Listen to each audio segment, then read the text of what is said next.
বিয়ে করবে না বলে শেষমেশ কিনা ন্যাড়া হয়ে গেলে শায়রি। কথাটা শ্রবণালী পর্যন্ত পৌঁছতেই হকচকে উঠে শায়রি। ঘাড় ঘুরিয়ে তাকায়। পুরনো এবং অতি গোপনীয় কথা বাইরের মানুষের মুখ থেকে শুনে সর্বাঙ্গ ঘেরে ধরে লজ্জায়। জড়তা নিয়ে শুধায়, কে বলেছে আপনাকে? সে যে বলুক না কেন, কথাটা তো সত্যি, তাই না? ছি ছি, শেষে কিনা ন্যাড়া বলছিল এই পোড়া কপালে। ভ্রুযুগল কুঁচকে নেয় শায়রি। সন্দিহান দৃষ্টি মেলে তাকায়। প্রশ্ন করে, ন্যাড়া বউ মানে? কার কপালে ন্যাড়া বউ আছে? ভরকে যায় উচ্ছ্বাস। আমতা আমতা করে বলে ওঠে, কেন, তোমার ভবিষ্যৎ স্বামীর কপালে? চুল কেটেছে প্রায় 8 মাস হতে চলল। ন্যাড়া মাথায় অলরেডি বিশাল বিশাল চুল গজিয়েছে। তাছাড়া ভবিষ্যৎ স্বামীর দেখা পেতে পেতেও সেই চুল আরও লম্বা হয়ে যাবে। তাই আপনাকে আর আমার ভবিষ্যৎ নিয়ে ভাবতে হবে না। ভাবতে হবে না বললেই হলো? অবশ্যই ভাবতে হবে। সিনিয়র হিসেবে আমার একটা দায়িত্ব আছে না? ইদানিং তোমার বাপ মা যা শুরু করেছে তা তো আর হতে দেওয়া যায় না। দুদিন পর পর কোত্থেকে না কোত্থেকে নতুন নতুন পাত্র নিয়ে হাজির হচ্ছে, আর এদিকে আমার হয়েছে যত চালা। চট করে মেজাজটা বিগড়ে গেল শায়রির। বিপরীতে কড়া কিছু বলে দেওয়ার জন্য অধৈর্যরা প্রসারিত করতেই ভেতর ঘর থেকে ভেসে এলো মায়ের কৌতূহলী কণ্ঠস্বর। কে এসেছে শায়রি? কার সঙ্গে কথা বলিস? উচ্ছ্বাস এসেছে মা, তোমার সঙ্গে নাকি গুরুত্বপূর্ণ কথা আছে। মুহূর্তেই চোখে মুখে আঁধার এবং বিরক্তি নেমে আসে উচ্ছ্বাসের। মুখ বাঁকিয়ে বলে, এখনো বড়দের ঠিকমতো সম্মান করতে শিখলে না শায়রি। দিন দিন তুমি আস্তে একটু বেয়াদবে পরিণত হচ্ছ। কতবার বলেছে নাম ধরে ডাকবে না, ভাই বলবে ভাই। আপনি আমার কোথাকার কোন ভাই লাগেন যে ভাই ডাকবো? তাই বলে নাম ধরে ডাকবে? আমি বয়সে তোমার থেকে গুনে গুনে 4 বছর বড়, ভুলে যাও না সে কথা। নাম ধরেই তো ডেকেছি, তুই তো করি তো আর করিনি। কথার মধ্যিখানেই চলে আসেন শায়রির মা সুবর্ণা রহমান। তাকে দেখতেই উচ্ছ্বাস চটপট প্রশ্ন করে বসে, এত বড় ডিং একটা মেয়ে ন্যাড়া হলো, আর আপনি থেকে আটকালেন না সুমন্তি? লোকে জানলে বলবে কি? আপনি জানালেই লোকে জানবে। আপনি যেই কুইটটার কুট না, দেখা যাবে একটু পরেই মসজিদের মাইকে গিয়ে বেসুরা কণ্ঠস্বরে হাত ছেড়ে বলবেন, ভাই সাহেব আপনারা কে কোথায় আছেন?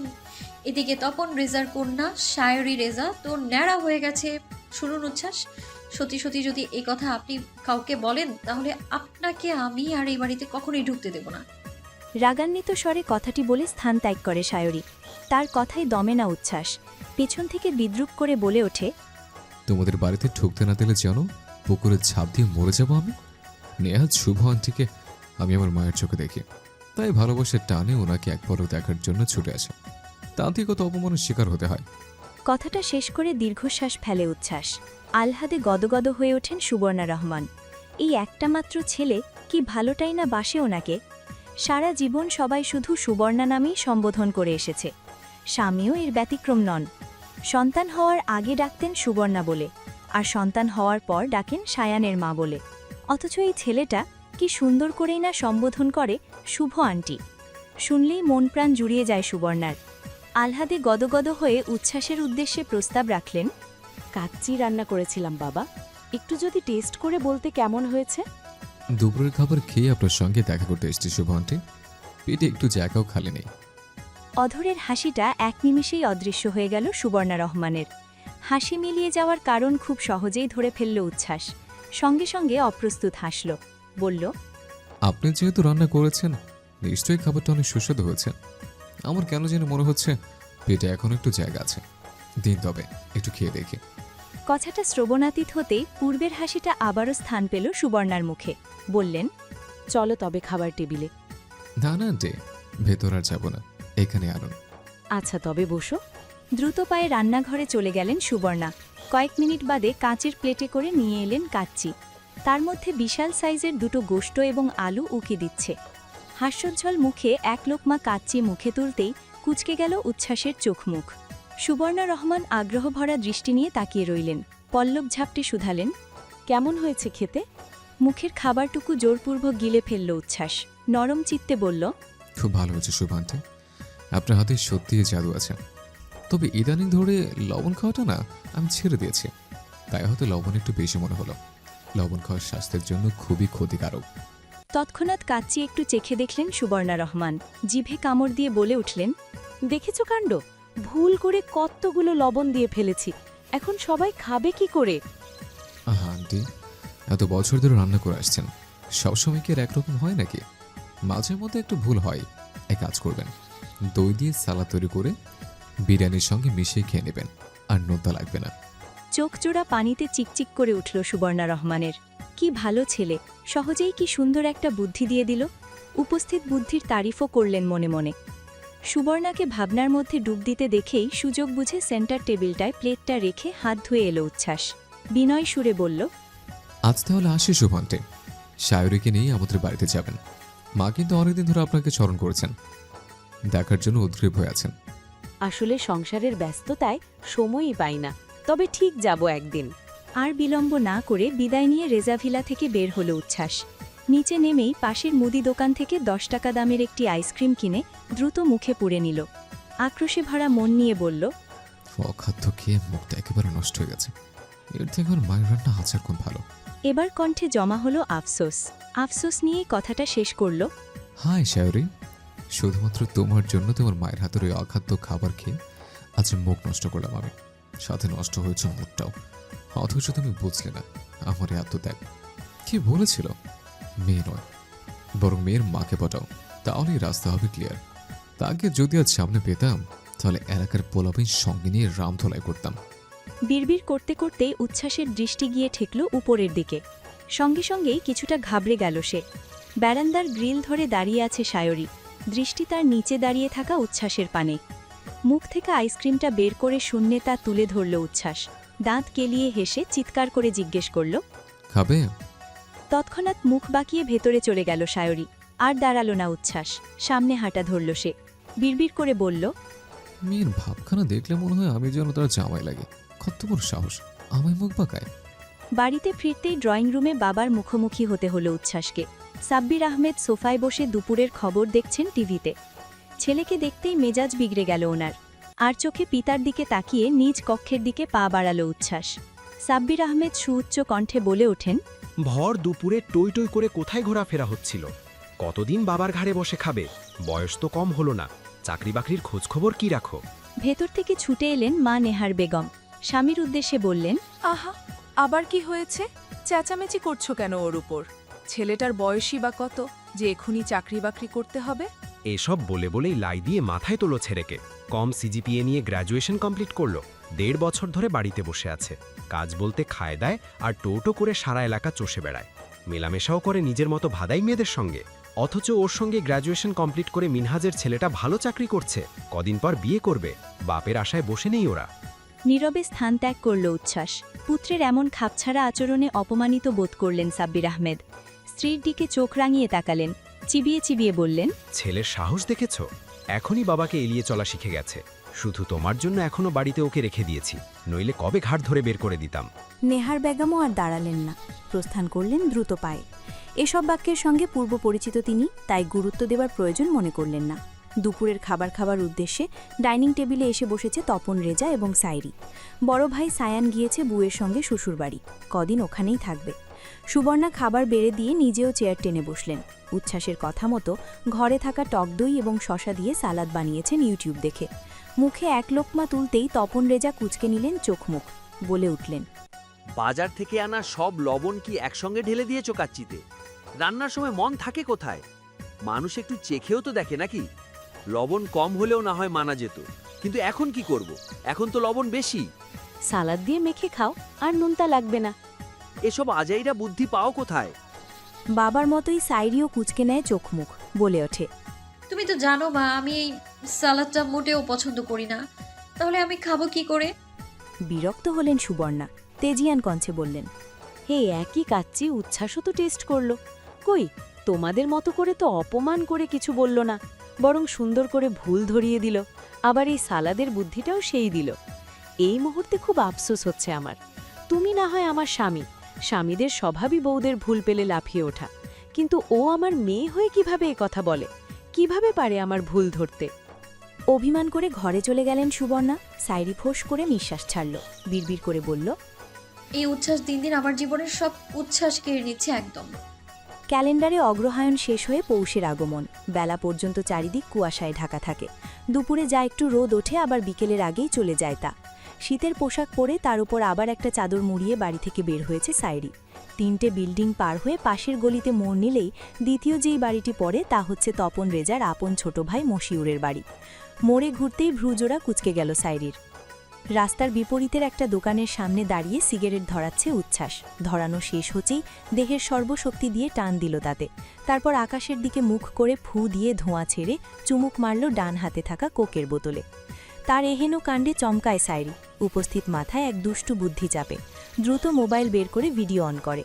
সিগারেট ফুঁকতে ফুঁকতে উচ্ছ্বাসের দৃষ্টি গিয়ে ঠেকল দাঁড়িয়ে থাকা সাইরির পানে। অর্ধ খাওয়া সিগারেটটা দ্রুত নিচে ফেলে পা দিয়ে পিষে ফেলল। গাঢ় দৃষ্টিতে তার দিকে তাকাতেই চমকে উঠল। এক প্রকার ছুটে আসা ধরল এদিকে, যা বুঝতে পেরেই এক দৌড় মারল সাইরি। তার পেছন পেছন বড় বড় কদম ফেলে হাঁটছে উচ্ছ্বাস। লোক লজ্জায় বেচারা দৌড়াতে পারছে না। যদি বাবার কাছে নালিশ চলে যায়, রাস্তাঘাটে মেয়েদের পেছনে দৌড়াদৌড়ি করে সে, তখন কি হবে? আর কিছু হোক বা না হোক, মাথার ওপরের ছাদটা নির্ঘাত যাবে। চিৎকার করে ডাকল, এই শায়রি, দৌড়াচ্ছ কেন? দাঁড়াও একটু। দৌড়ে চাচার বাড়ির গেটের ভেতরে ঢুকে গেল সাইরি। কলিং বেল বাজাতেই দরজা খুলে দিল চাচাতো বোন আফরিন। হাঁপাতে হাঁপাতে সোফায় গিয়ে বসল সাইরি। বলল পানি দিতে। আফরিন চটজলদি পানি নিয়ে এলো। এক নিঃশ্বাসে গ্লাসের অর্ধেকটা পানি শেষ করে গ্লাসটা সেন্টার টেবিলে রেখে হা ছেড়ে বাঁচল সাইরি। ভেতর থেকে বেরিয়ে এলেন চাচি রেবেকা। শুধালেন, হাঁপাচ্ছিস কেন? নিশ্চয়ই দৌড়ে এসেছিস। আর বলো না চাচি, আসার সময় পাগলা কুকুরে তাড়া করেছিল। কুকুর দেখলে তো এমনিতেই আমি ভয় পাই, তার উপর পাগলা কুকুর। আফরিন চমকিত কণ্ঠে শুধালো, পাগলা কুকুর? এখানে পাগলা কুকুর কোত্থেকে আসবে আপু? সেসব ছাড়ো, আমার অ্যাসাইনমেন্টের কি খবর? কমপ্লিট হয়েছে সব? কাল কিন্তু জমা দিতে হবে। সব কমপ্লিট, ঘরে এসো। আফরিনের পিছু পিছু তার ঘরে এলো সাইরি। বসে পড়ল নরম বিছানায়।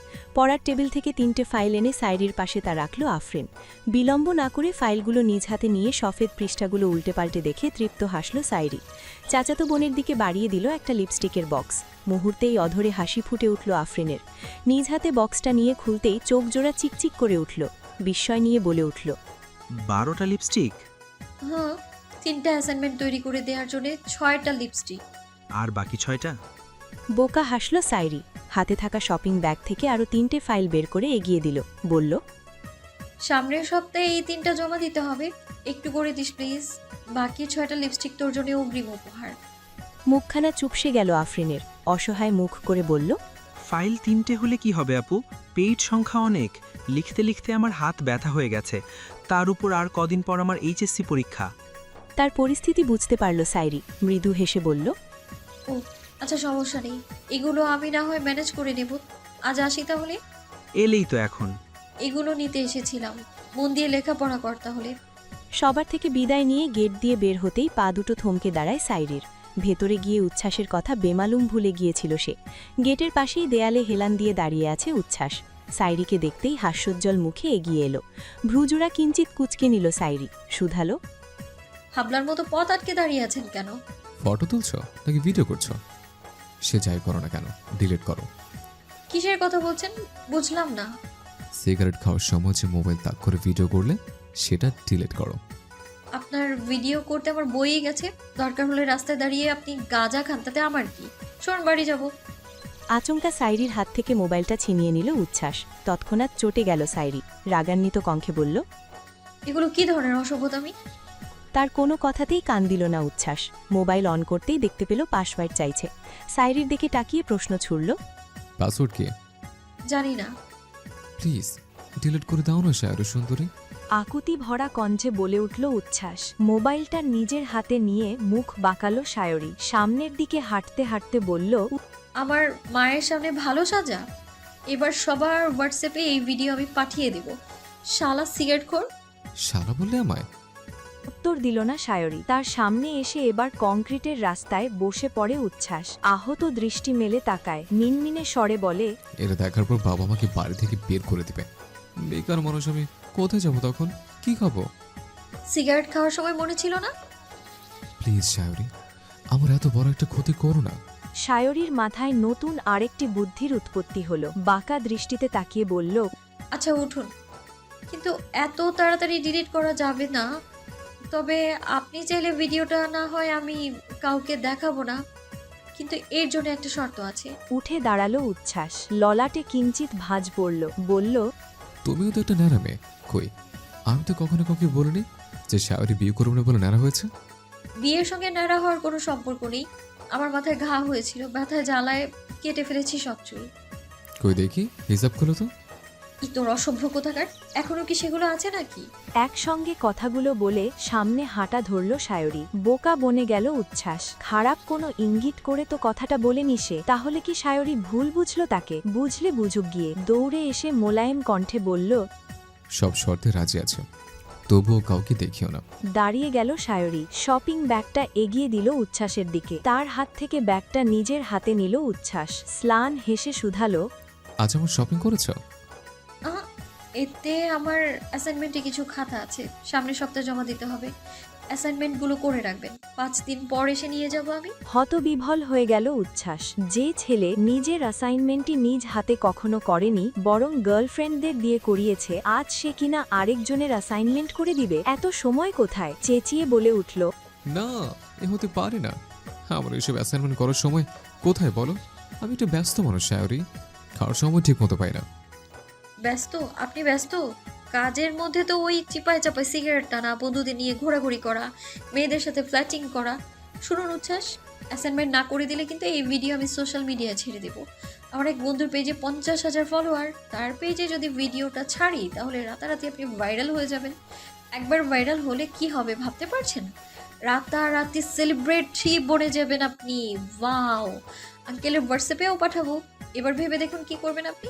ফোঁস করে নিঃশ্বাস ছাড়ল উচ্ছ্বাস। কি এক মুসিবতে পড়তে হলো তাকে। মাথার ওপরের ছাদটা টিকিয়ে রাখার জন্য এতগুলো অ্যাসাইনমেন্ট করতে হবে এখন। শপিং ব্যাগটা নিয়ে নিজের রাস্তায় হাঁটা ধরল। হাঁটতে হাঁটতে বলল, ফ্লার্টিং তো সে ছোটবেলায় করেছিলাম, এখন আর এসব করি না। অসহায় একটা ছেলেকে পেয়ে এমন করলে, তাই না নারা শাওরি? দোয়া করে তোমার কপালে যেন একটা তৎসাল শাশুড়ে জুটে। বলেই দ্রুত জিভে কামড় বসালো উচ্ছ্বাস। নিজের গালে নিজেই চাটি মারল আলতো করে। বলল, উফ, ভুল বলে ফেললাম। আমার মা তো দজ্জাল নয়, শাশুড়ির জায়গায় শ্বশুর হবে। তোমার ভাগ্যে দজ্জাল শ্বশুর জুটবে। শেষের কথাটা উচ্ছ্বাস একেবারে বিড়বিড় করে বলল। এবার হাঁপ ছেড়ে বাঁচল সায়রী। যাই হোক, অ্যাসাইনমেন্টের ব্যবস্থাটা তো হয়ে গেছে। এই সপ্তাহটা না হয় একটু শান্তিতেই কাটিয়ে দেওয়া যাবে। টুম্পা শোনো, চুম্মা খাবা?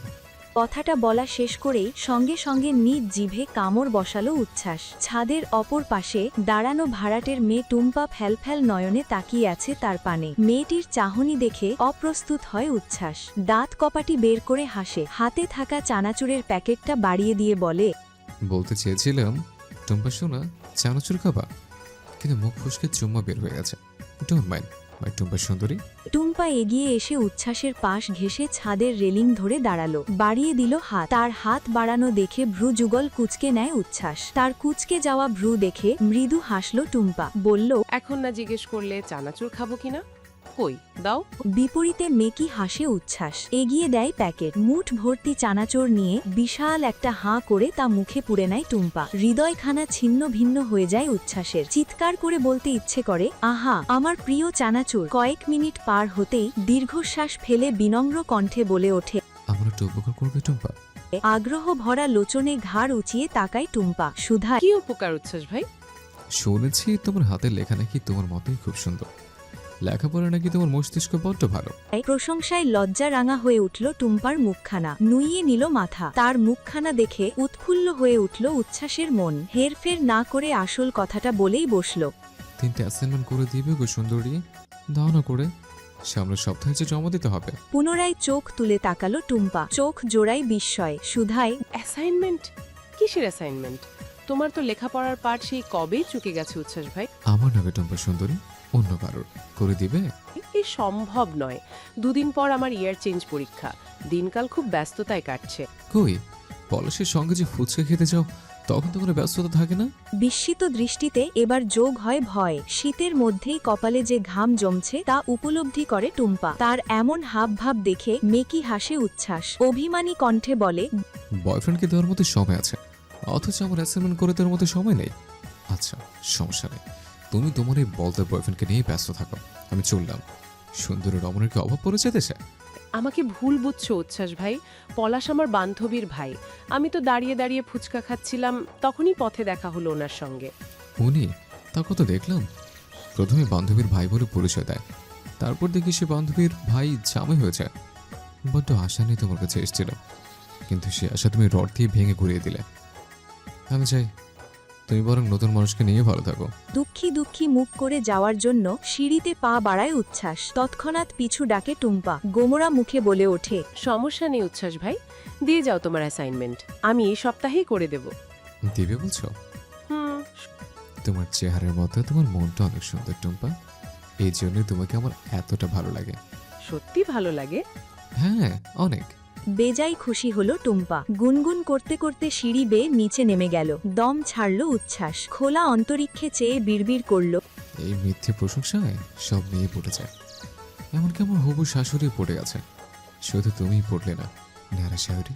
সন্ধ্যায় স্ত্রী ইকরাকে নিয়ে বাড়ি ফিরেছে সায়ান। কোনো মতে বাহিরের পোশাক ছেড়ে হাত মুখ ধুরেই ননদের ঘরে পা বাড়ালো ইকরা। মাগরিবের নামাজ শেষে সবে বইটা নিয়ে বসেছে সায়রি। ভাবিকে দেখতেই চোখে মুখে ফুটে উঠল আনন্দ। মুচকি হেসে জিজ্ঞেস করল, তোমাদের না সপ্তাহখানেক থাকার কথা ছিল, তাহলে এত তাড়াতাড়ি চলে এলে যে? ভালো লাগছিল না। হাসিটা চওড়া হলো সায়রির। ইকরা সঙ্গে আনা ব্যাগটা খুলতে খুলতে বলল, দেখো তোমার জন্য মা কি কি পাঠিয়েছে। কথাটা শেষ করেই বেশ কয়েকটা টিফিন বক্স বের করলো ইকরা। একটা একটা করে বক্স খুলতেই চোখ জোড়া চিকচিক করে ওঠে শায়রির। নারকেল দিয়ে ময়দার ক্ষীর, তালের পিঠা, লাল লাল করে হাঁস ভুনা, গরুর চুই ঝাল। শায়রি উচ্ছ্বসিত কণ্ঠে বলল, আন্টির হাতের চুই ঝালটা যে কি মজা লাগে গো ভাবি।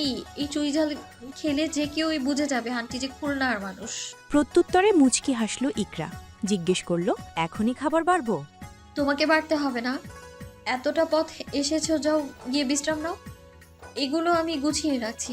আপাতত ক্ষীর আর তালের পিঠাটা খাচ্ছি। মেইন কোর্সে না হয় সবাই রাতে একসঙ্গে প্রবেশ করব। ননদের কথায় সায় দিল ইকরা। সত্যি একটু বিশ্রাম নেওয়ার প্রয়োজন তার। বউয়ের শাসনে বিসিএস ক্যাডার হলেন মুদি দোকানের ছেলে কাশেম। 1 বছর বাপ কুদ্দুস দ্বিতীয়বার বিসিএস দিয়ে প্রশাসন ক্যাডারের জন্য মনোনীত হয়েছেন। ঈশ্বরচন্দ্র বিদ্যাসাগর অল্প বয়সে বিয়ে করে পেয়েছেন সফলতা। চা বিক্রেতা মোদি বিয়ের পরই প্রধানমন্ত্রীর পদ লাভ করেন। রবীন্দ্রনাথ ঠাকুর। এতটুকু পরেই থেমে যেতে বাধ্য হয় উচ্ছ্বাস। সামনে রাগান্বিত দৃষ্টি মেলে পুত্রের পানে তাকিয়ে আছেন সাব্বির আহমেদ। সোফায় এসে বসেছেন মা নেহার বেগম। উচ্ছ্বাসের মুখশ্রীতে লেপ্টে আছে গাম্ভীর্যতা।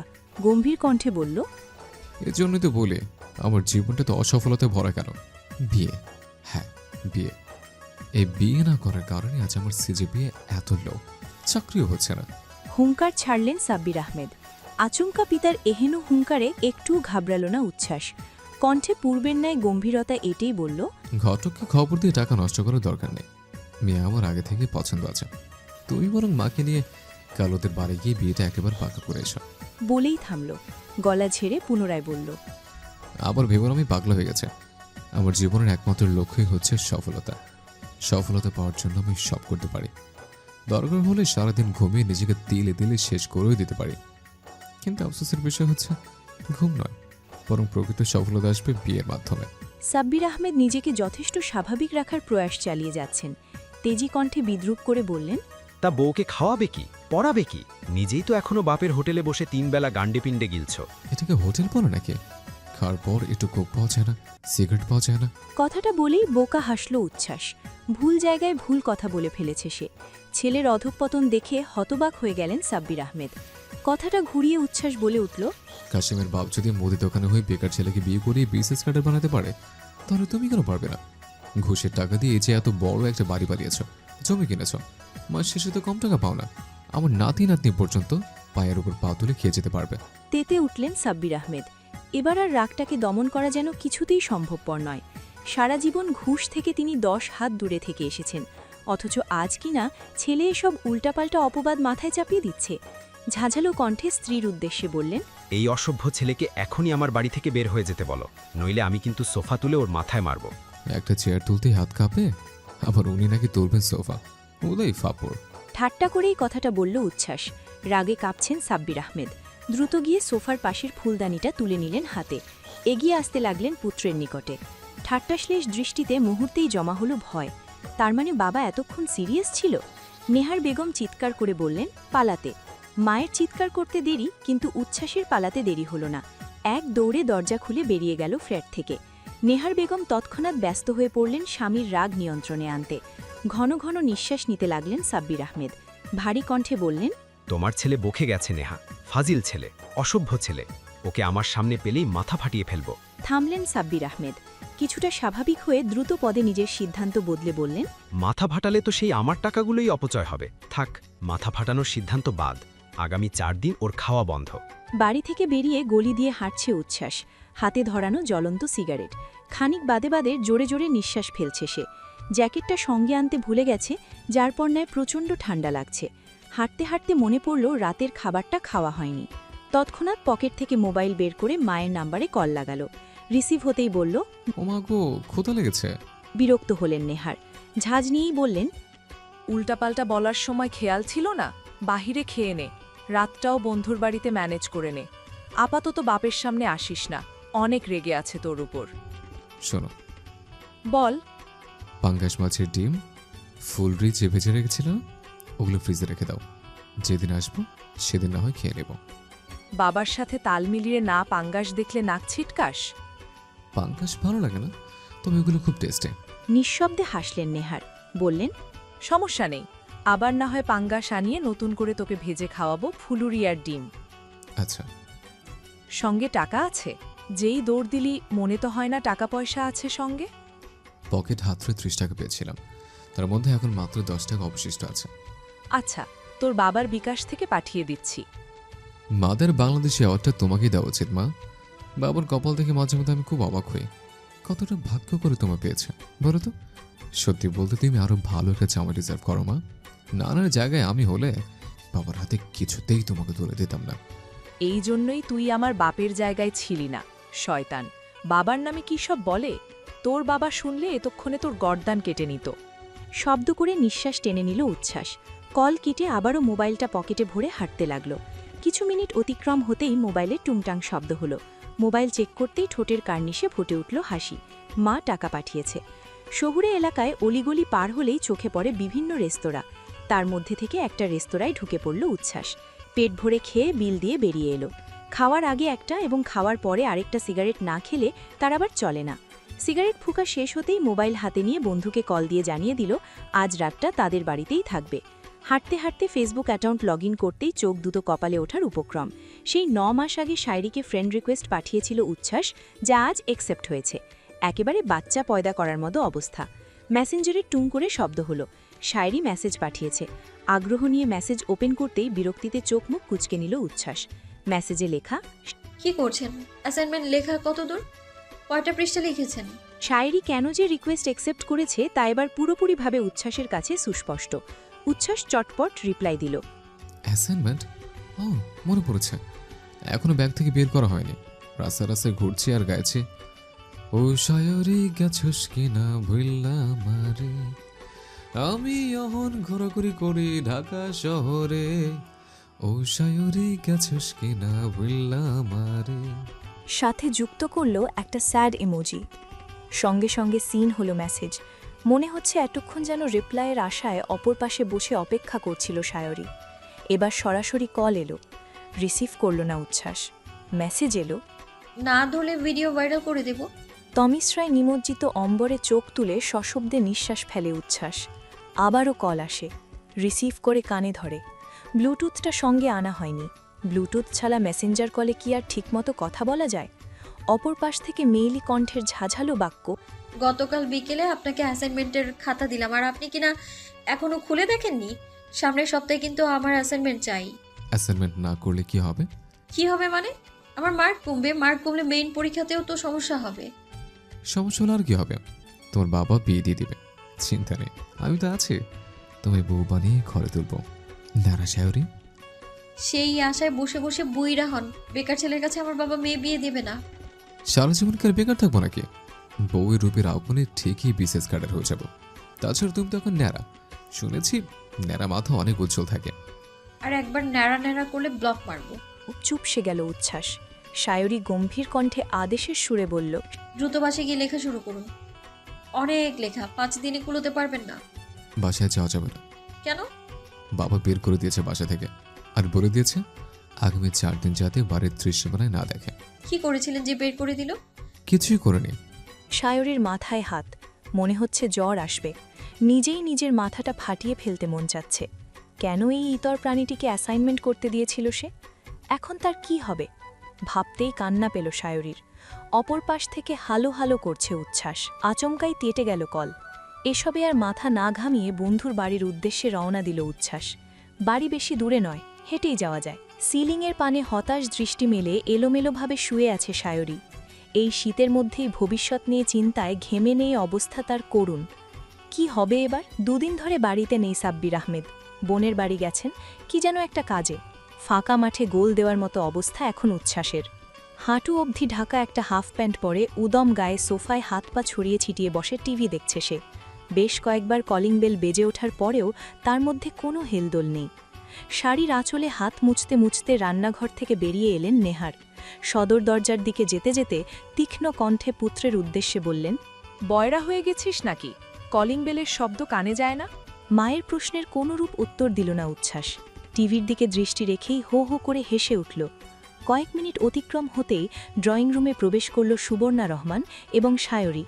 উচ্ছ্বাসের দিকে দৃষ্টি যেতেই চোখ মুখ কুঁচকে যায় মা মেয়ের। কারো উপস্থিতি টের পেয়ে ভ্রুদয় খানিক কুঁচকে সামনের দিকে তাকালো উচ্ছ্বাস। সায়রীর দৃষ্টি অনুসরণ করে নিজের উন্মুক্ত দেহে চোখ বুলাতেই লজ্জায় জড়সড় হয়ে গেল মুহূর্তে। তীক্ষ্ণ দৃষ্টিতে আশেপাশে একবার চোখ বুলিয়ে ভৌ দৌড় দিল নিজ কক্ষে। সোফায় তাদের বসতে দিলেন নেহার। হাঁক ছেড়ে কাজের মেয়ে জরিনার উদ্দেশ্যে বললেন, 3 কাপ চা পাঠিয়ে দে তো জরিনা। সৌজন্য হাসলেন সুবর্ণা। সংসারের ব্যস্ততায় এখন আর তেমন কোথাও যাওয়া হয় না। এই সংসারের পেছনে সময় দিতে দিতেই অর্ধেকটা জীবন শেষ আমার। মায়ের মুখে ডাহা মিথ্যে কথা শুনে তর্জনী ও মধ্যমা আঙুল দুটো দিয়ে ঠোঁট চেপে ধরল সায়রী। নেহার বলেন, তা অবশ্য ঠিক। তা উচ্ছ্বাস কি আপনাদের বাড়িতে যায় নাকি? হ্যাঁ, যাই তো। রোজ না হলেও সপ্তাহে নিয়ম করে 2-3 বার তো ঠিকই আমায় দেখে আসে। যে যাই বলুক, আমাদের উচ্ছ্বাসের মতো ছেলেই হয় না। খুব ভালোবাসে আমায়। এতটা ভালো আমাকে নিজের ছেলেমেয়েরাও বাসে না। আপনার ভাগ্য খুবই ভালো ভাবি, রত্ন জন্ম দিয়েছেন একটা। সুবর্ণার কথায় অবাক হয়ে নেহার মনে মনে ছেলেকে উড়াধুরা কয়েকটা গালি দিয়ে ঠোঁটের কার্নিশে হাসি ফুটিয়ে বললেন, ছেলেটা এমনই ভাবি, একদম নরম মনের মানুষ। সবাইকেই সহজে আপন করে নেয়। যেমন বাপদাদার রক্ত পেয়েছে, তেমনি স্বভাব চরিত্র আচার ব্যবহারও একেবারে গোষ্ঠীর মতোই হয়েছে। ও, এই জন্যই বলি ছেলে এত নম্র ভদ্র হয়েছে কেন। আমার ছেলে মেয়েদের তো আমার গোড়াতেই গণ্ডগোল। মায়ের কথায় চট করে মেজাজ খারাপ হয়ে গেল সায়রীর। এখানে বসে থাকলে যে বাপের গোষ্ঠী নিয়ে মায়ের ননস্টপ নিন্দা শুনতে হবে তা খুব ভালো করেই জানা তার। এখানে আসারও তেমন কোনো ইচ্ছে ছিল না, শুধু দায়ে পড়ে এসেছে। মলিন হেসে নেহারের উদ্দেশ্যে বলল, আপনারা কথা বলুন, আমি বরং উচ্ছ্বাসের ঘরে থেকে ঘুরে আসি আন্টি। হ্যাঁ, যাও যাও। নেহারের সম্মতি পেয়ে দ্রুত বসা থেকে উঠে উচ্ছ্বাসের ঘরের দিকে পা বাড়ালো সায়রী।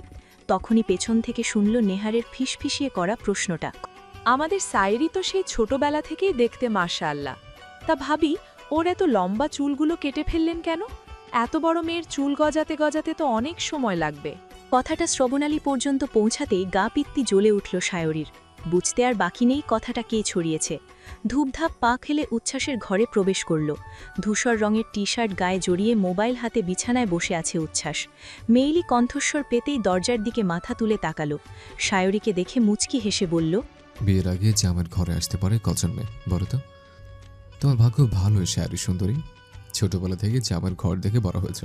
সেসবে কর্ণপাত না করে দাঁতে দাঁত চেপে সায়রী প্রশ্ন করল, আমি যে ন্যাড়া হয়েছি তা আপনার মাকে কে বলেছে? এতটা খারাপ কেন আপনি? এখন কি পুরো এলাকা মাইকিং করবেন আপনি? কথা নেই বার্তা নেই, এত বড় অপবাদটা মাথায় দিয়ে দিলে। তোমার সঙ্গে মজা করি বলে এই না যে সবাইকে গিয়ে জানাতে যাব। তাহলে আন্টি কি করে জানলো? হ্যাঁ, আমি কিভাবে জানবো? তাহলে কে জানে? উচ্ছ্বাস নীরব। আশানুরূপ উত্তর না পেয়ে রাগের পরিমাণটা বৃদ্ধি পেল সায়রীর। কিছু একটা ভেবে উচ্ছ্বাস বলে উঠল, মনে হয় জোরানো বলেছে। জরিনা সে কি করে জানবে? তোমাদের বাড়ির বউর সঙ্গে জরিনার অনেক ভাব। ভয় জরিনার কাছে তোমার ন্যাড়া হওয়ার খবর বলেছে, আর জরিনা বলেছে আমার কাছে। হতভাগ হয়ে গেল সায়রী। মুখভঙ্গি দেখেই বোঝা যাচ্ছে বাড়িতে গেলে যে আজ একটা কুরুক্ষেত্র বাঁধাবে। তাকে দাঁড়িয়ে থাকতে দেখে বিছানায় বসতে বলল উচ্ছ্বাস। দ্বিমত না করে চুপচাপ বসে পড়ল সায়রী। প্রশ্ন করল, আমার অ্যাসাইনমেন্ট কোথায়? ঘরের মধ্যে সিঙ্গেল সোফার উপর শায়রির দেওয়া সেই শপিং ব্যাগটা রাখা। প্রশ্নের বিপরীতে আঙুল তাক করে তা দেখাতেই দ্রুত গিয়ে ব্যাগটা নিয়ে এলো শায়রি। কড়া দৃষ্টিতে উচ্ছ্বাসের পানে একবার তাকিয়ে ফাইলগুলোতে চোখ বোলালো। সাথে বেশ অবাকও হলো, প্রতিটি পৃষ্ঠায় কালো কালির লেখা এবং চিত্র জ্বলজ্বল করছে। বিস্ময় নিয়ে উচ্ছ্বাসের দিকে তাকালো, কিন্তু তার দৃষ্টি হাতের মোবাইলে। মনোযোগ সহকারী গেম খেলছে সে। শায়রি তার উদ্দেশ্যে প্রশ্ন করল, আপনারা বাড়ির বাইরে ছিলেন, তাহলে লিখলেন কি করে? উচ্ছ্বাসের সোজাসাপটা উত্তর, তোমার কি মনে হয় কষ্ট করে এক জায়গায় বসে থেকে আমি তোমার অ্যাসাইনমেন্ট লিখবো? আমি এসব আমার দ্বারা সম্ভব না। পাশের ফ্ল্যাটের ভাড়াটের মেয়ে টুম্পাকে দিয়ে দিয়েছে। আপনি বললেন আর লিখে দিল? কেন দিবে না? এত সুন্দর স্মার্ট একটা ছেলে আবদার করলো, সে আবদার ফেলে দিবে? বুঝলে শায়রি, মেয়েটা মনে হয় আমায় খুব পছন্দ করে। মেয়েটার রুচি খারাপ। এভাবে বলো না সুন্দরী, ভুলে যেও না তুমিও কিন্তু কম করো নি এই উচ্ছ্বাস আনানোর পেছনে। থতমত খেয়ে যায় শায়রি। আমতা আমতা করে বলে, কৈশোরের ভুল ছিল ওইটা। কৈশোরকালে তো কত মানুষ কত ভুলই করে। হয়েছে শাক দিয়ে আর মাছ ঢাকতে হবে না। মাছটা অনেক বড়, যত বলে শাকতো না কেন, মাছ কিন্তু ঠিকই দেখা যাচ্ছে। ইতর ফাত্রা। কণ্ঠে রাগ ঢেলে কথাটা বলে চলে যাওয়ার জন্য উদ্যত হলো শায়রি, কিন্তু পারল না। পেছন থেকে তার হাত টেনে ধরল উচ্ছ্বাস। ভ্রুযুগল কুচকে পেছন ফিরে তাকালো শায়রি, শুধালো, কি? একটানে শায়রির হাত থেকে ব্যাগটা নিজের কাছে নিয়ে নিল উচ্ছ্বাস। ভ্রু নাচিয়ে বলল, এত সহজে এগুলো দিচ্ছে না, আগে আমার ভিডিও ডিলিট করো। দীর্ঘশ্বাস ফেলল শায়রি। উচ্ছ্বাসকে দেখিয়ে ডিলিট করল সেই ভিডিও। সঙ্গে সঙ্গে স্বস্তির নিঃশ্বাস ছাড়ল উচ্ছ্বাস। মুখ বাঁকিয়ে উচ্ছ্বাসের থেকে ব্যাগটা নিয়ে বড় বড় কদম ফেলে ঘর থেকে চলে গেল শায়রি। তার যাওয়ার পানে তাকিয়ে দীর্ঘশ্বাস ফেলল উচ্ছ্বাস। বাড়িতে ফিরেই নিজের সামনে বুয়া রমেশাকে দাঁড় করিয়ে রেখেছে শায়রি। রাগে গজগজ করছে। কিছুটা দূরে বসে আছেন তপন, রেজা এবং সুবর্ণা। তাদের থেকে দূরত্ব বজায় রেখে দাঁড়িয়ে আছে ইকরা। এবার বিরক্তির সহিত ননদের উদ্দেশ্যে বলে উঠল, ওদিকে অনেক কাজ পড়ে আছে শায়রি, কি বলবে বলো না তাড়াতাড়ি। তেতে উঠল শায়রি। কর্কশ কণ্ঠে বলল, কি আর বলার আছে আমার? আমি কি সাথে সাথে বড় বড় চুলগুলো কেটে ন্যাড়া হয়েছি? তোমরা জানো না কেন এমনটা করেছি? মাথার মধ্যে জায়গায় জায়গায় ঘা উঠেছিল। গোসল করে চুল শুকাতে কি এক ঝামেলা আর তীব্র যন্ত্রণা। তাই তো ডক্টরের পরামর্শ নিয়ে কেটে ফেললাম। এসব পুরনো কথা এখন কেন আসছে? আমরা কি এ নিয়ে কিছু বলেছি তোকে, নাকি এসব কোনো গুরুত্বপূর্ণ কথা? গুরুত্বপূর্ণ তো আমি বানাইনি বাবা, বানিয়েছে তোমাদের রমেশা। কুটনি মহিলা বাইরের লোকদের কাছে ছড়িয়েছে বিয়ে করব না বলে নাকি আমি ন্যাড়া হয়ে গেছি। বাড়ির বাইরের লোকদের জানানোর মতো কোনো কথা এটা? ভয় জড়সড় হয়ে গেল রমেশা। সবার দৃষ্টি এবার তার উপরে। সুবর্ণা রাগান্বিত স্বরে জিজ্ঞেস করলেন, ও, তাহলে তুই আমার মেয়ের নামে কুটনামি করিস? দুদিকে মাথা নাড়ায় রমেশা।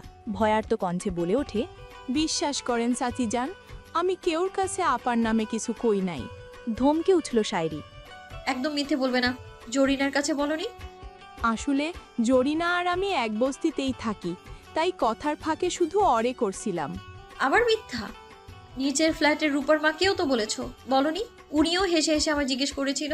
ধরা পড়ে গেল রমেশা। বসে পড়ল সুবর্ণার পায়ের কাছে।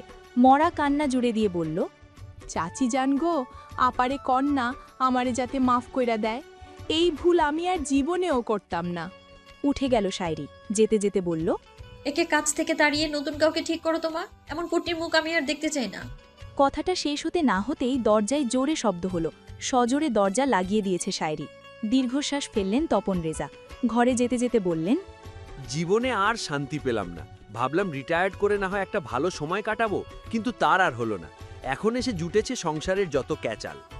স্বামীর যাওয়ার পানে একবার তাকান সুবর্ণা। দৃষ্টি সরিয়ে এবার রমেশার উপর রাখলেন। বললেন, তুই তো জানিস শায়রি কেমন, তাহলে এমনটা কেন করতে গেলি?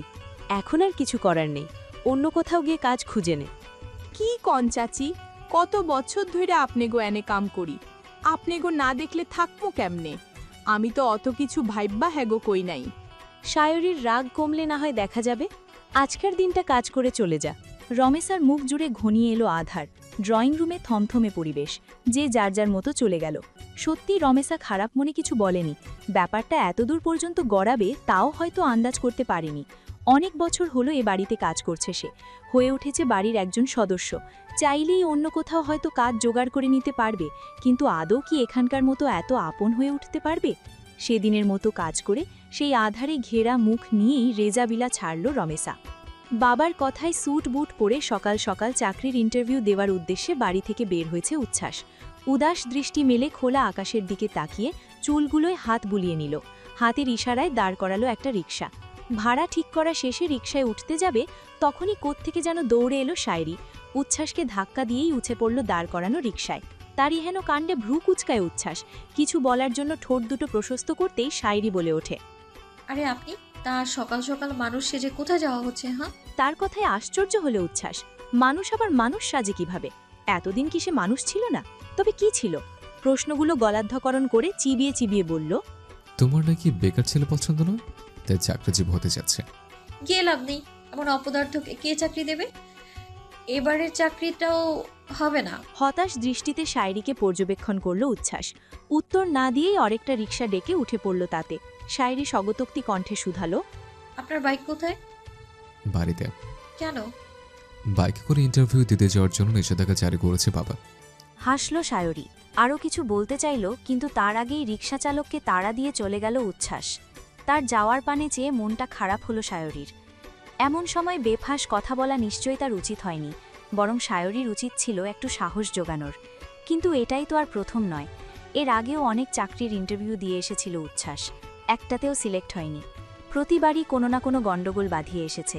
2 বার ভাইবা দিয়েও টিকল না নাকি অন্য কোনো ব্যাপার আছে তা অজানা সকলের। এখন প্রাইভেট কোম্পানিতে চেষ্টা করছে। এ ব্যাপারে আর মাথা না ঘামিয়ে ভার্সিটির উদ্দেশ্যে রওনা দিল শায়রি। সময়ের একটু আগেই নির্ধারিত অফিসে পৌঁছে গেছে উচ্ছ্বাস।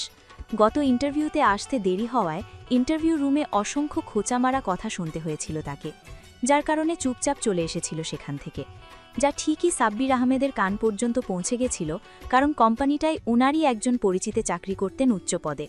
সেই পরিচিতের সাহায্যেই ছেলেকে পাঠিয়েছিলেন ইন্টারভিউয়ের জন্য। কিন্তু যা অঘটন ঘটার তা তো ঘটেই গেছে। সেসব কথা মনে রেখে সকাল সকালই ছেলেকে ইন্টারভিউয়ের জন্য বের করে দেন সাব্বির আহমেদ। ওয়েটিং রুমে ভাবলেশহীন বসে আছে উচ্ছ্বাস। বাকি ক্যান্ডিডেটদেরকে গভীরভাবে পর্যবেক্ষণ করতে ব্যস্ত সে। সকলের মধ্যে একটা অস্থিরতা বিরাজ করছে। কেউ দোয়া দরুদ পড়ছে, কেউ হাতে রাখা কারেন্ট অ্যাফেয়ার্স বইটা রিভিশন দিচ্ছে, আবার কেউ বা বসে বসে মোবাইল ঘাঁটছে। তাদের মধ্যেই একটা মেয়ে ইচ্ছে মতো ঠোঁটে খসছে লিপস্টিক।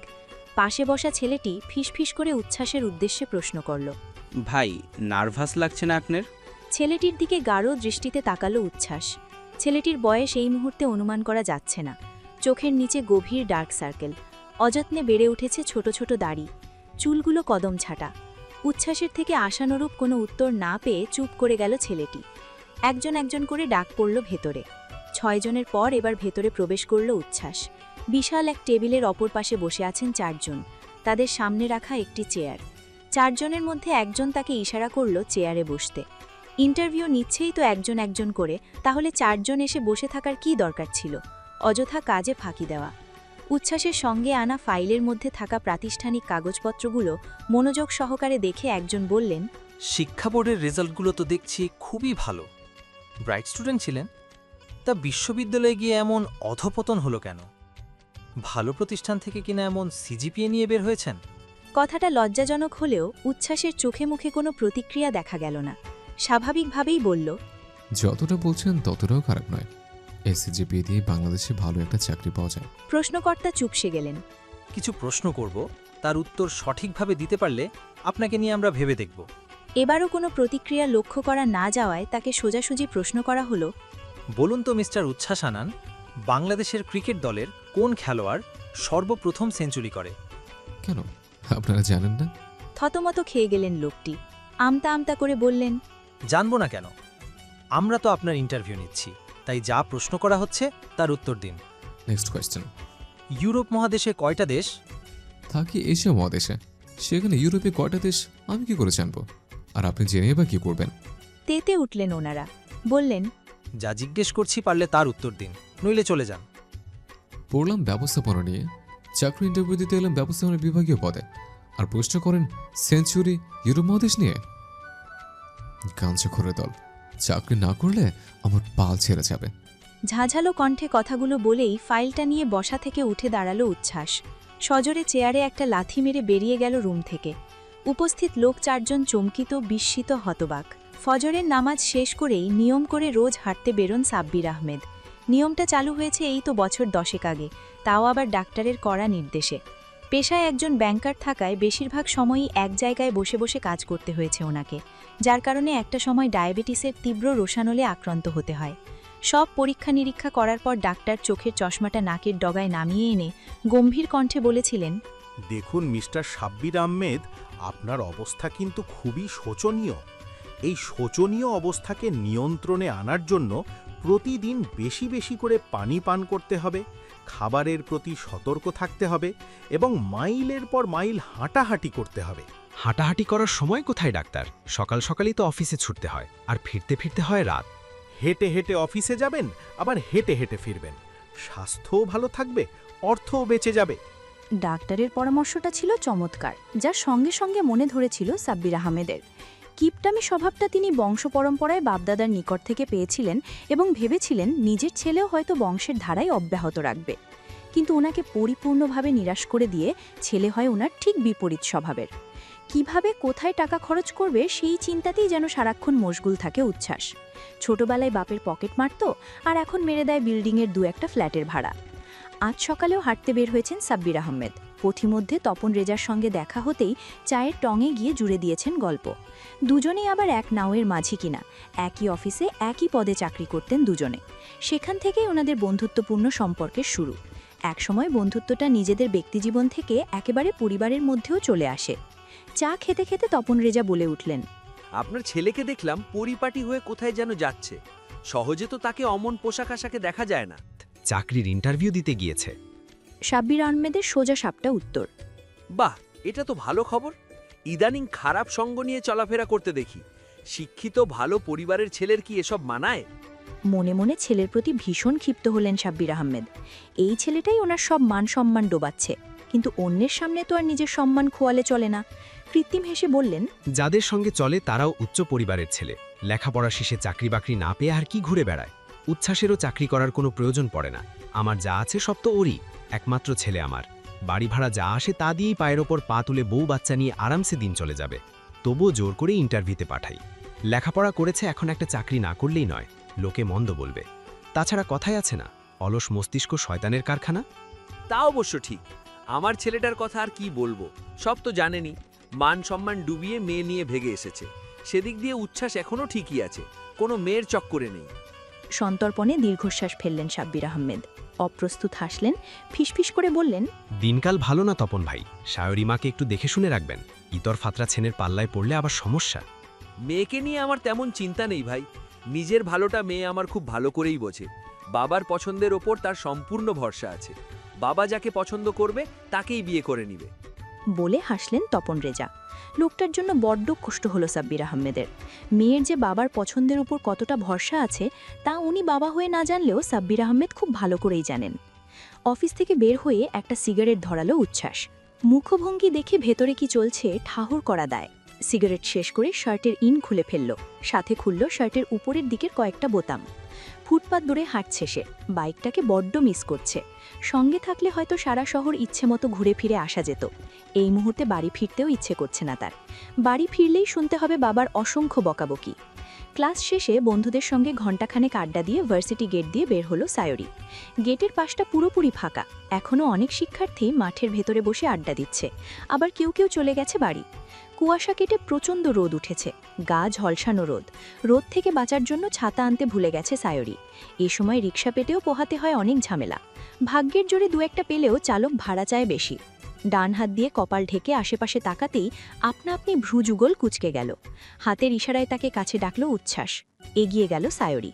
কোনো প্রশ্ন করার আগেই দাঁড় করানো রিকশাটাই উঠে গেল উচ্ছ্বাস। হাত বাড়িয়ে দিয়ে বলল, উঠে এসো। চুপচাপ বাধ্য মেয়ের মতোই উচ্ছ্বাসের বাড়ানো হাতটা সম্পূর্ণ অবজ্ঞা করে রিকশায় উঠল সায়রী। নিজ হাতটা গুটিয়ে নিল উচ্ছ্বাস। রিকশা চালকের উদ্দেশ্যে তাড়া দিয়ে বলল, চলুন মামা। রিকশা চলতে লাগল। সায়রী শানিত কণ্ঠে প্রশ্ন করল, ব্যাপার কি?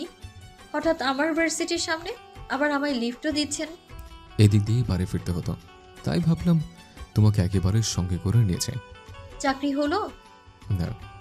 নিশ্চয়ই এবার কোনো গন্ডগোল পাকিয়েছেন। ব্যস্ত তুমি? না, কেন? চলো ঘুরি। বাড়ি যাবেন না? রাতের আগে ফিরে যাবে না। কেন?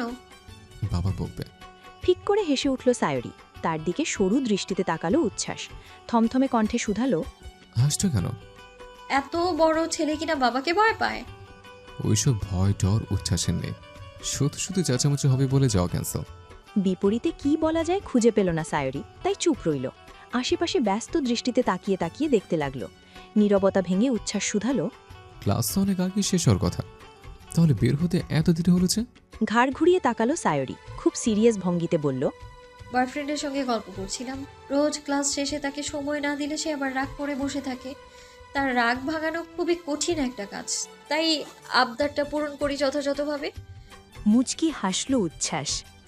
শায়রি খেয়াল করল ছেলেটার হাসি ঠিক আগের মতোই সুন্দর। শায়রির স্পষ্ট মনে আছে, তখন সে ক্লাস 9-এ পড়ে আর উচ্ছ্বাস পড়ে দ্বাদশে। উচ্ছ্বাসের প্রতি সেই ছোটবেলা থেকেই বেশ বড়সড় এক দুর্বলতা ছিল তার মধ্যে।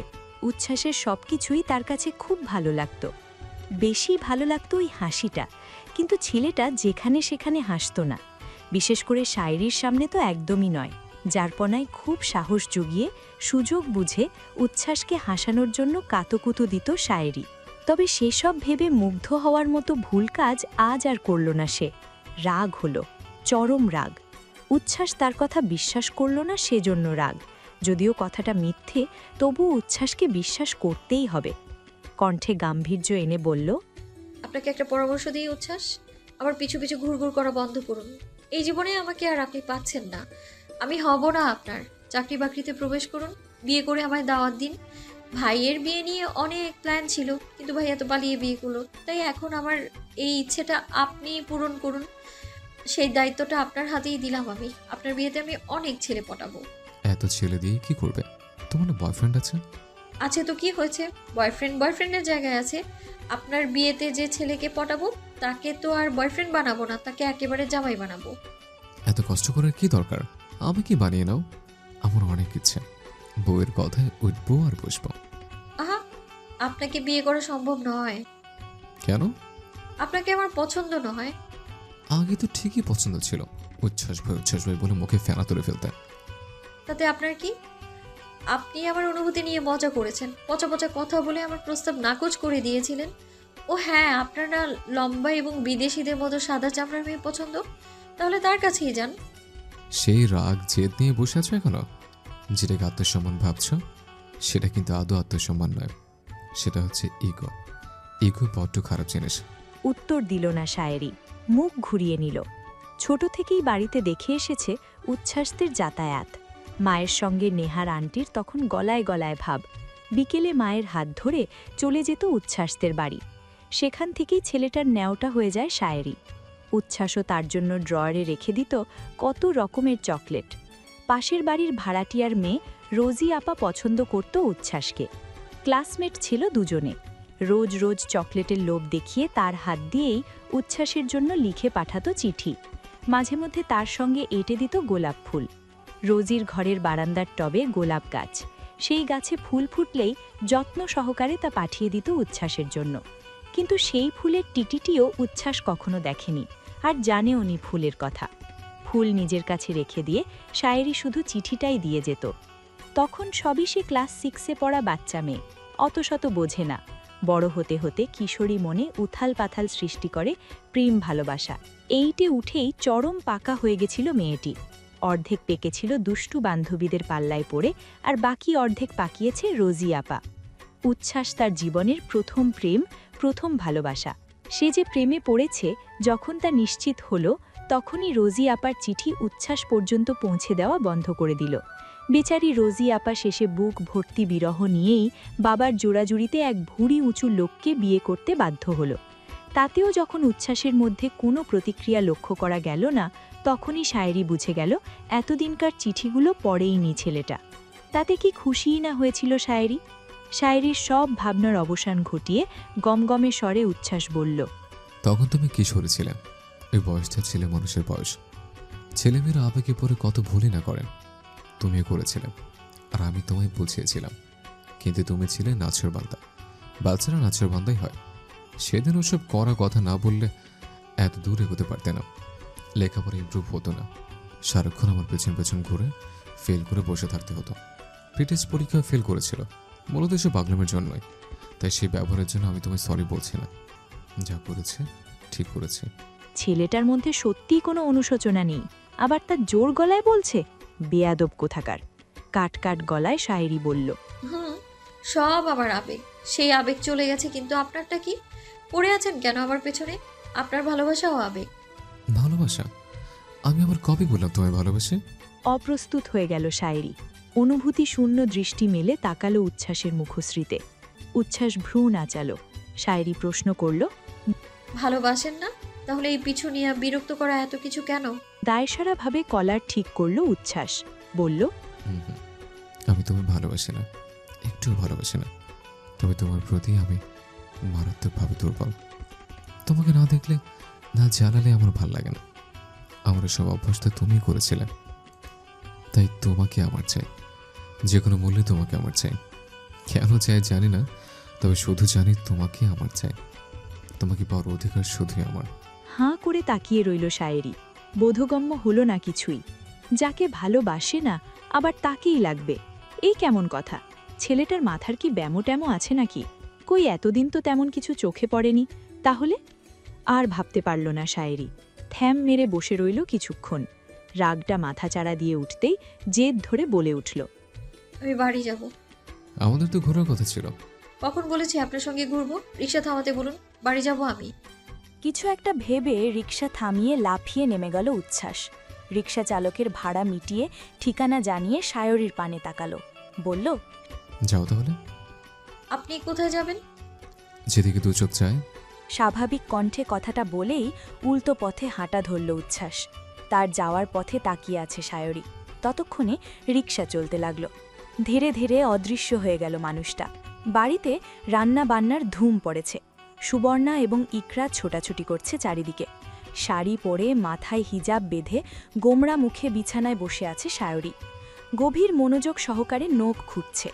বাবার এক পরিচিত লোক নিজ ছেলের জন্য বিয়ের সম্বন্ধ পাঠিয়েছে। তারাই আজ দেখতে আসবে শায়রিকে। তপন রেজা মেয়ের ঘরে প্রবেশ করলেন। বাবাকে দেখতেই বিরক্তিতে চোখ মুখ কুঁচকে নিল শায়রি। বলে উঠল, এটা কোনো কাজ বাবা? ধরো তাদের যদি আমাকে পছন্দ হয়, ছেলের মা ঘরে এসে যদি আমার চুল দেখতে চায়, তখন কি হবে? লজ্জায় তো নাক কাটা যাবে আমার। তেমন কিছুই করবে না উনারা, উনাদের মন মানসিকতা এমন নয়। তুমি এত নিশ্চিত কিভাবে? আমার পরিচিত, খুব ভালো সম্পর্ক তাদের সঙ্গে, তোমাকেও চেনে উনারা। চুল বড় না হওয়া পর্যন্ত বিয়ে করছি না আমি। এখন শুধু দেখে যাবে, পছন্দ হলে দিন তারিখ ঠিক করে রাখবো, তারপর অনার্স শেষ হলে না হয় বিয়ে হবে। চিন্তাটা মাথা থেকে আপাতত দূর হল। লজ্জার সম্মুখীন যে হতে হবে না তা নিশ্চিত হওয়া গেল। কিছু একটা ভেবে পুনরায় মুখটা গোমরা করে নিল শায়রি। তপন রেজা হয়তো মেয়ের মনোভাব বুঝতে পারলেন। সজাগ গলায় বললেন, ছেলে এবার বিসিএস দিয়ে প্রশাসন ক্যাডারে যোগ দিয়েছে। পরিবার ভালো, 2 ভাই 2 বোন।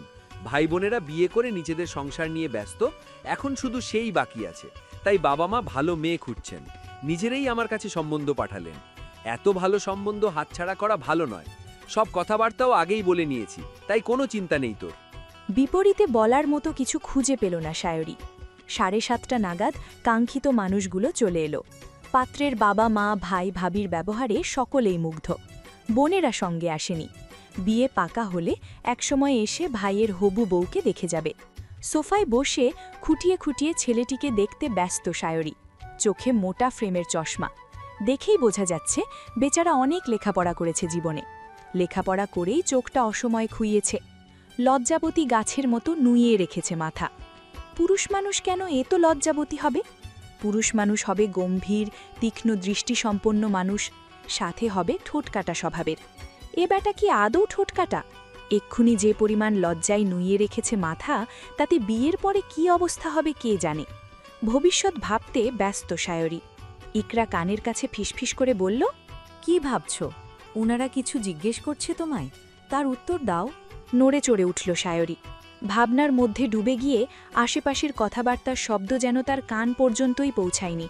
পরিস্থিতি সামাল দেবার জন্য তাদের দিকে তাকিয়ে কৃত্রিম হাসল। এই বাড়িতে বসে বসে খাওয়া আর চলবে না। বড় করার দায়িত্ব ছিল, লেখাপড়া করানোর দায়িত্ব ছিল, করেছি। এখন আর কারো দায়িত্ব আমি নিতে পারবো না। এত দামড়া ছেলে এখনো বাপের ঘাড়ে বসে খায়, লজ্জা করে না? চিৎকার করে কথাগুলো বলে থামলেন সাব্বির আহমেদ। প্রতিক্রিয়াহীন হয়ে সোফায় বসে আছে উচ্ছ্বাস। তার বেপরোয়া স্বভাবটাই রাগ বাড়িয়ে দেয় সাব্বির আহমেদের। নেহার ছেলেকে ইশারায় ঘরে যেতে বললেন। মায়ের কথা বেশি একটা অমান্য করে না উচ্ছ্বাস, তাই চলে গেল ঘরে। নেহার নরম কণ্ঠে ধীরে সুস্থে স্বামীর উদ্দেশ্যে বললেন, এমন ব্যবহার করো কেন ছেলেটার সঙ্গে? একমাত্র ছেলে আমাদের। তোমার কি কোনো কিছুর অভাব আছে? নেই তো, তাহলে খাওয়ার খোটা দিতে হবে কেন? স্ত্রীর দিকে কড়া দৃষ্টি নিক্ষেপ করলেন সাব্বির আহমেদ, কিন্তু দমলেন না নেহার। কণ্ঠের তেজ কমে এলো সাব্বির আহমেদের। পুত্রের ঘরের দিকে তাকালেন একবার, দরজা ভেতর থেকে বন্ধ। সন্তর্পণে দীর্ঘশ্বাস ফেলে বললেন, বাবার অর্থ আছে বলেই কি বেকার হয়ে বসে থাকতে হবে? অলস মস্তিষ্ক শয়তানের কারখানা জানো না? কখনো খবর রেখেছ ছেলে কাদের সঙ্গে মেলামেশা করে? জানো কিছু? একসময় ব্রাইট স্টুডেন্ট ছিল, ঢাবির মতো একটা বিশ্ববিদ্যালয় কি আর এমনি এমনি চান্স পেয়েছিল? এরপর কি হলো? অসৎ সঙ্গে চলাফেরা করে লেখাপড়া থেকে ছিটকে পড়ল, খারাপ সিজিপিএ নিয়ে গ্র্যাজুয়েশন শেষ করল। ওর সাথে অমন সিজিপিএ যায়? ঠোঁট দুটো দেখেছ? দিনে দিনে কালো হয়ে যাচ্ছে। সেদিন গলির মোড়ে দাঁড়িয়ে সিগারেট টানতে দেখলাম। বাইক কিনে দিয়েছিলাম ভার্সিটিতে যাতায়াতের সুবিধার জন্য। লেখাপড়া শেষে এখন সেই বাইক নিয়েই পুরো শহর চষে বেড়ায়। টাকা বড় কথা নয়, বড় কথা হচ্ছে সে কি করছে। বাইরে বের হলে কত মানুষ কত কথা জিজ্ঞেস করে, তখন আমার অবস্থাটা কেমন হয় বোঝো? দিনকাল ভালো যাচ্ছে না, বয়স দিন দিন বাড়ছে, রোগবালাই লেগেই থাকে। কখন কি হয় আল্লাহ ভালো জানেন। এমন বেকার ছেলের কাছে তো কেউ মেয়েও বিয়ে দিবে না। একটা মাত্র ছেলে, বেঁচে থাকতেই যদি ভালো একটা ভবিষ্যৎ গড়ে দিয়ে যেতে না পারি, তাহলে মরার পর কি হবে? আমি মরলে তো তোমার ছেলের অধপতন আরও বাড়বে। স্বামীর কথায় দমে গেলেন নেহার। ভুল কিছু বলেননি তিনি। ভার্সিটির হাওয়া গায়ে লাগতেই যেন শান্তশিষ্ট পড়াকু ছেলেটা কেমন বদলে গেল। বাবার ভয়ে যে ছেলে তটস্থ থাকত, একটা ধমকি কেঁপে উঠত, তার মধ্যেই ভয় ডর বলে এখন আর কিচ্ছু নেই। কোনো কথাতেই যেন কিচ্ছু যায় আসে না তার। ইন্টারভিউ শেষে আর সারাদিন বাড়ি ফেরেনি উচ্ছ্বাস। ফিরতে ফিরতে ঘড়ির কাঁটায় তখন 12টা ছুঁই ছুঁই। এলাকায় ঢুকতেই বন্ধুদের সঙ্গে দেখা হয়ে যায়, তারাই আটকে রেখেছিল এতক্ষণ। বাহিরের ঘরমাত্র পোশাক ছেড়ে ক্লান্ত শরীর নিয়ে বিছানায় শুয়েছে সবে। পেটে এখনো ভারী কোনো খাবার পড়েনি। বাহির থেকে আজ আর খেয়ে আসেনি, ইচ্ছে করেনি। এদিকে বাড়িতে এসে শুনতে হলো বাবার ধারালো সব কথা। বিরক্ত লাগছে, যাকে বলে চরম বিরক্ত। এবার যেন একটা চাকরি জোগাড় না করলেই নয়। ব্যালকনিতে রাখা বেতের চেয়ারটাতে বসে আছে সায়রী। একদৃষ্টি তাকিয়ে আছে ডান হাতের অনামিকা আঙুলে। জলজল করছে পুরনো ধাঁচের সোনার আংটিটা। পাত্রপক্ষের বেশ পছন্দ হয়েছে তাকে। পাত্রের মা আর দেরি করতে চান না, তাই একেবারে আংটি পরিয়ে বিয়ে পাকা করে গেছেন। খোলা অন্তরিক্ষে অজস্র তারার মধ্যে পূর্ণাঙ্গ একটি চাঁদ। তার দিকে তাকিয়ে দীর্ঘশ্বাস ফেলল সায়রী। জেদের বর্ষবর্তী হয়ে যদি বিয়েটা সে করেও ফেলে, তারপর কি হবে? পারবে কি সুখী হতে? দীর্ঘশ্বাস ফেলে চোখজোড়া বন্ধ করে নিল। 2.5 বছর ধরে লুকিয়ে চুপিয়ে উচ্ছ্বাস নামক পুরুষটির গভীর প্রেমে কি হাবুডুবোটাই না খেয়েছিল সায়রী। ওই শ্যামবর্ণের পুরুষটির জন্য মায়ের অজস্র বকা খেয়েও লুকিয়ে লুকিয়ে ভর দুপুরে বেরিয়ে যেত বাড়ি থেকে। নেহারের চোখে ধুলো দিয়ে বসে থাকত উচ্ছ্বাসের ঘরে, ফ্যালফ্যাল করে তাকিয়ে থাকত তার মুখশ্রীতে। মনে মনে কত শত জল্পনা কল্পনা। পড়ার ফাঁকেই একদিন আচমকা উচ্ছ্বাস তার দিকে তাকায়। চোখে চোখ পড়তেই ভরকে যায় সায়রী। হয়তো কিছু একটা টের পেয়েছিল উচ্ছ্বাস। পড়ার টেবিল থেকে উঠে এসে পাশে বসে সায়রীর, সুধায়,